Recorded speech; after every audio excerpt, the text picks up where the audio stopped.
Hello, YouTube Live. This is Deb Helfrich, www.insightsoccur.com. It's November 2nd, the day before the US of hypocrisy gets to experience Election Day instability. Please let there not be violence. I doubt that sentence is going to work.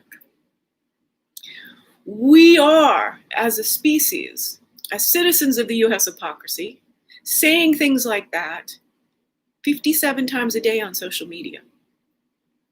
Fear has become something that we all know how to life coach away.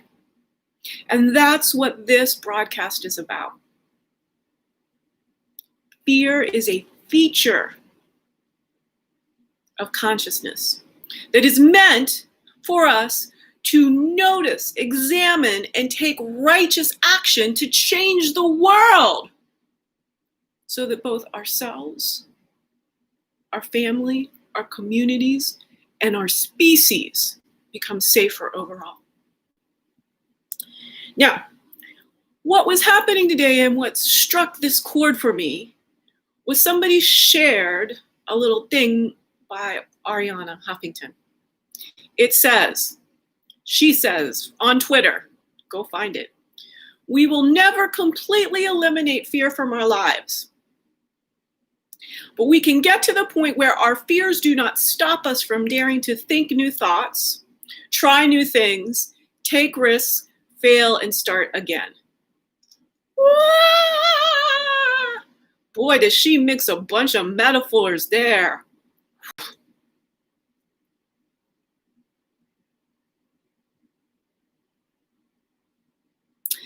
I responded,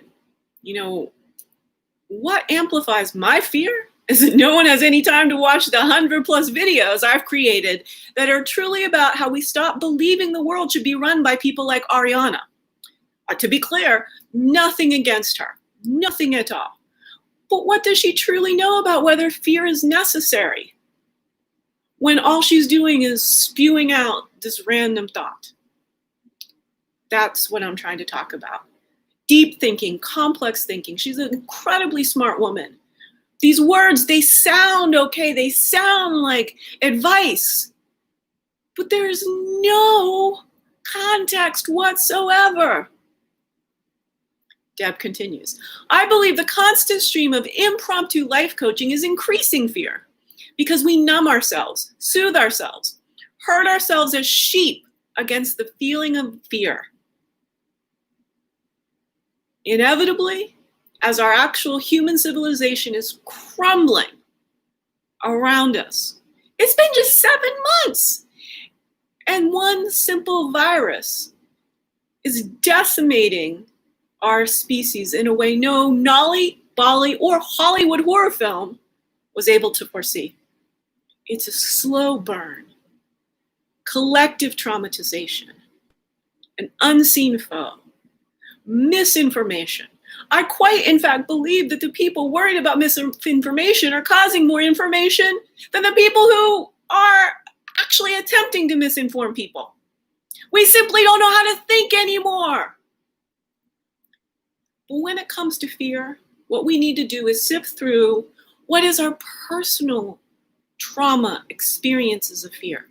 We need to stay present to that, whether we see that there's an inherent truth, whether this fear is self-generated or a reliable indicator of a problem we must fix in the world.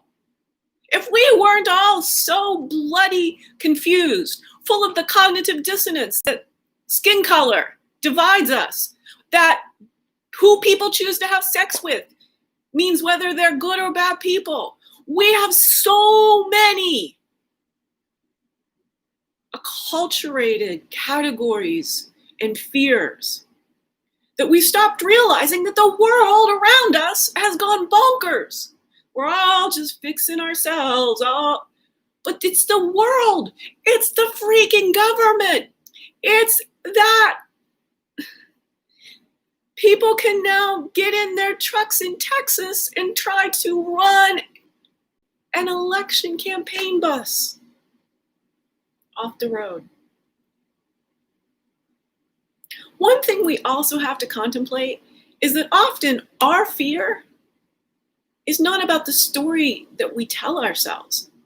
Serious health issues generate a lot of feelings that are like fear. In my own way, I become crazy with fear when I eat gluten. I staunchly avoid it, yet gluten is stuck into many non-essential places. You just simply don't think. And there it is.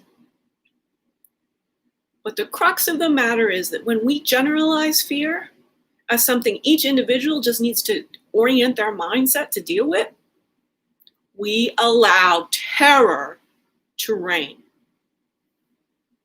Now, I'm going to leave you hanging because I think I have underlined and underscored that fear should be traced to its external roots, to what's happening in our environment, in our surroundings, what's happening as a civilization.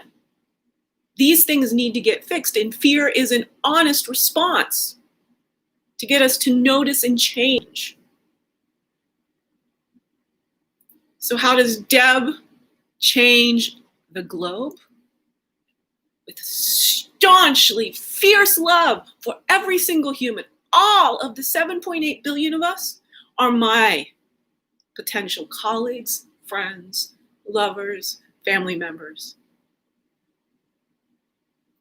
So this is the comment I left on a post by the Director of Communications for the Elders Foundation. I have immense respect for this organization that was founded by Nelson Mandela, that contains some of the most wise and seasoned leaders across the globe. But here's the deal. It happened on their watch. We need new strategies. The statement, I quote, "COVID-19 has placed unprecedented strain on the multilateral system and cruelly exposed its failing. All leaders share in the responsibility for not living up to the values of the UN Charter. We urgently need to strengthen, defend, and realize the potential of the multilateral system." Well, that system is inherently funded and governed by people under the delusion of white supremacy. White superiority went across the globe because of colonialization. Like 5 nations, UK, France, Spain, Portugal, Netherlands. Their mind view, poisoned as it was, mid-1400s, spread everywhere. We have to literally think beyond these systems if we want to save Homo sapiens sapiens. Here's what I propose. I wholeheartedly concur with this impactful statement I found in the rest of the article. The Elders Foundation says, a fresh approach is urgently needed in 2021 with an unrelenting focus on justice and equality. Deb says, that fresh approach is philosophy, thinking more clearly about what being a human being means and obligates us to do, and our shared obligations to our neighbors, our species, our entire natural world. I'm looking to become an agent of clear, anti-racist, life-centric thinking across the entire globe. Would be honored to speak with any representative of the Elders Foundation to bring actionable and impactful strategies for raising the global clear thinking quotient. Believing that leaders are more important than the collective is part of the thinking that brought us to this precipice. Grassroots strategies to teach clear, life-centric thinking will equip every human across the entire global stage to take action to save our species from the brink of self-extinction. Win-win-win thinking, life-centric thinking, allows everyone to pivot beyond either or scenarios into both and plus strategies that bring responsibility for the collective into everyday life, every single decision. First, do no harm to any molecule of life.